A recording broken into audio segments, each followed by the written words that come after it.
Members, look, this bill has been debated in committee, and frankly, when you look at the nuts and bolts of this bill, to me it doesn't make sense. We've had actuaries say it doesn't make sense. We've heard that there may be a burden on the taxpayer, but I left yesterday's session and I couldn't find anybody to have dinner with.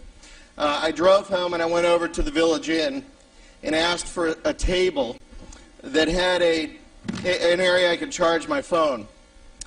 And they put me in this lone section over at the Village Inn. And there was a woman there by the name of Samantha. And Samantha was closing her section of the restaurant. She saw me. My tie was loosened, still wearing my jacket. I had my member pin. And she said, "Are you a legislator?" And I said, "Yes, I am a legislator." And she says, "I'd like to talk to you." And we spent about 30 minutes talking.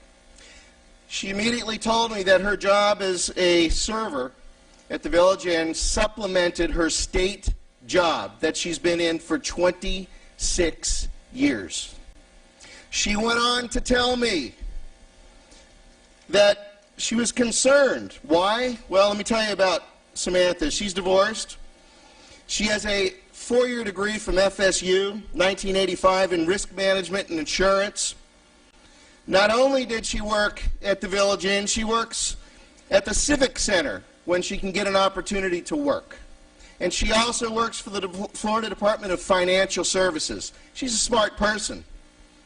26 years with the state of Florida. She nets $2,500 a month. $2,500 a month. 26 years with the state of Florida. She's supplementing her income. How dare we consider lessening what we do to our public servants? $900 for her house payment, $300 for her car payment, because her 18-year-old car died. She had to go get a car. May I go on, Mr. Speaker? 18 months behind her mortgage with a bank that doesn't care too much. Yeah, it upset me. I got dinner down, but it took a while. She's got a 25-year-old daughter who's in school at FSU. She's working. Thank goodness her father has insurance, because the new federal law allows her to be part of that health insurance.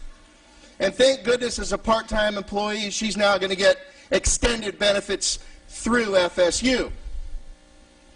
So I asked Samantha, "What do you think about the FRS change?" She's pretty upset, and let me tell you why. Samantha, her two parents worked for the state of Florida for 30-plus years.